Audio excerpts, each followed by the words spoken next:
हम इस समय नागपुर महाराष्ट्र के पश्चिम के अवस्थी चौक पर मौजूद है।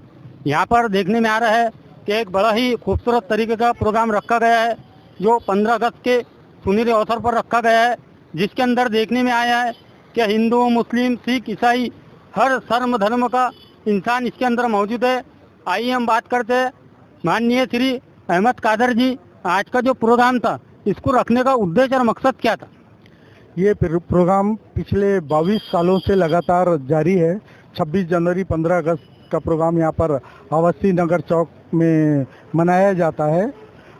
ये प्रोग्राम मुस्लिम पीस फोरम और विदर्भ एकता मंच दोनों के ज़रिए प्रोग्राम मनाया जाता है। और ये प्रोग्राम मैं समझता हूँ कि एक शायद देश में एकमात्र ऐसा ये कार्यक्रम होता है आज़ादी के दिन, 26 जनवरी के दिन, जहाँ सभी धर्म, सभी पार्टी, सभी संगठन के लोग एक साथ नज़र आते हैं।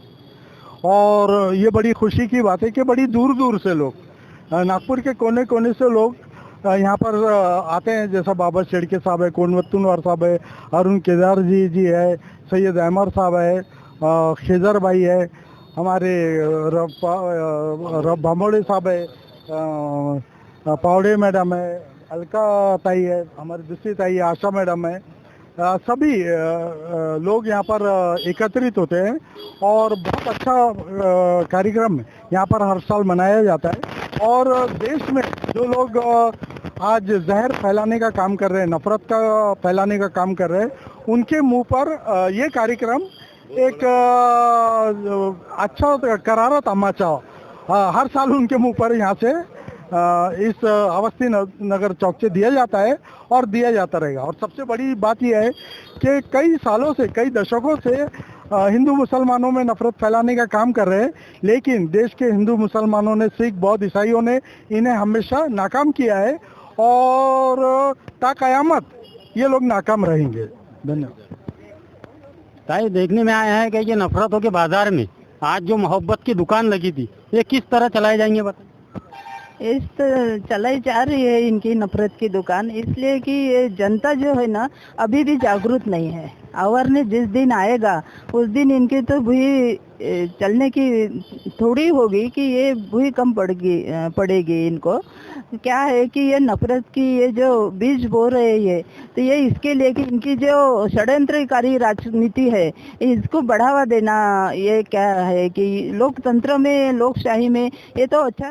सर, आप आज यहाँ आए हैं, आपने आके क्या महसूस किया हमारे दर्शकों को बताइए? महसूस तो ये आया हुआ है कि भाई यहाँ पे जो एकता का जो नज़ारा है अवस्थी चौक में, और अहमद कादर ये जो 22 साल से जो यहाँ पर काम कर रहे हैं, तो यहाँ की जनता को मेरा को ये बोलना है कि इस तरीके का जो नुमाइंदा है, ये इस तरीके के नुमाइंदे को आप कोई तो भी सभा में भेजना चाहिए। ये मेरा ये यहाँ पे आज 15 अगस्त के दिन उनके लिए मैसेज है। आप यहाँ पर है सुबह से, यहाँ पर देखने में आया कि हर समाज, हर धर्म का इंसान है। आगे आपका अगला कदम क्या? देखिए, पिछले 20-22 साल से हम मुस्लिम पीस फोरम की जानिब से अहमद कादर साहब, हम लोग मोहम्मद अफसर साहब, सबकी कोशिश ये रही है कि अवस्थी नगर में, जाफर नगर में एक मैसेज ऐसा जाए कि यहाँ पर हिंदू मुस्लिम हम सब एक है।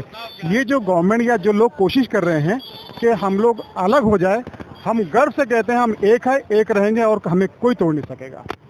सर, आप क्या कहना चाहें? बिल्कुल, अभी जो भाईजान ने जो कहा, हमारे अहमद कादर साहब जो सभी लोगों को 15 अगस्त और 26 जनवरी को जो हमारा जो एक मुट्ठी जिसे हम कहते हैं, वो मुट्ठी हम है। और ये जो नफरत के बीज अभी जो बोए जा रहे हैं कि हिंदू मुस्लिम और ये जो राजनीति हो रही है, तो इसका मैं निषेध करता हूँ। और हमारा यही मैसेज है आज इस 15 अगस्त के उपलक्ष्य पे कि हमारे जो विदर्भवादी है, जो हमारे विदर्भवादियों को जो हमारी उचित मांगे है, उसी मांगों को हम आगे बढ़ते हुए इसी तरह की योजनाएं हम आगे करते रहेंगे। आपने आगे क्या महसूस किया? साथियों, आज मुस्लिम पीस के द्वारा ये जो कार्यक्रम स्वतंत्रता दिवस के उपलक्ष्य में कादर भाई ने आयोजित किया गया, मैं मेरी तरफ से और संपूर्ण विदर्भवासियों की तरफ से कादर भाई को स्वतंत्रता दिवस की शुभकामनाएं देता हूँ। जय विदर्भ। चलिए, ऐसी एक महिला जो सामाजिक कार्यकर्ता के नाम से पहचानी जाती है, आइए उनसे बात करें। सबसे पहले स्वतंत्रता दिन की सबको बहुत बहुत शुभकामनाएं। आज मैं अलका पोपटकर, सामाजिक कार्यकर्ता, और जो हमारे कादर भाई है जो इन्होंने और बड़े मार्गदर्शक हमारे यहाँ पे सामाजिक नेतागण हैं, इन्होंने जो मशाल जलाई है विदर्भ को अलग करने के लिए, हम आने वाली पीढ़ी भी इसको आगे लेके जाएंगे। और मैं एक चीज़ हमारे मन में, जहन में ये आता है, बार बार आता है कि हमारे जो नेतागण हैं जब सीएम बन जाते हैं, केंद्र में मंत्री बन जाते हैं, फिर उसके बाद में वो कहते हैं कि विदर्भ के पास कुछ नहीं है, विदर्भ में कुछ भी नहीं है, और महाराष्ट्र में वो रखते हैं विदर्भ को विलीन करके। तो जब विदर्भ में कुछ नहीं है तो महाराष्ट्र से आप अलग कर दो ना। जब विदर्भ से आपको फायदा ही नहीं है तो आप महाराष्ट्र का हिस्सा उसको क्यों बना के रखते हो? तो ये जो इनकी करनी और जो कथनी है, ये दोनों चीज अभी विदर्भ के जो हमारे निवासी है उनको समझ में आ गया है।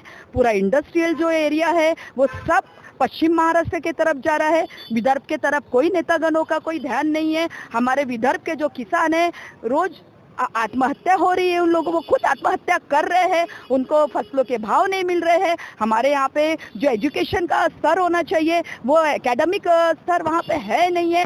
अभी एजुकेशन के नाम पे यानी सिर्फ क्या बोलना चाहिए, लूट पड़ी हुई है। स्वास्थ्य यहाँ पे बिल्कुल ही बेकार हो गया है। स्कूलों की तो ऐसी दर चरमरा गई है हालत कि सब प्राइवेट सेक्टर में जा रहा है। तो हम यही चाहेंगे कि आप जन जन तक ये पहुंचाइए और विदर्भ में रहने वाले लोगों को अपनी माटी से, अपने जन्मभूमि से प्यार होना चाहिए और विदर्भ के बारे में सोचना चाहिए।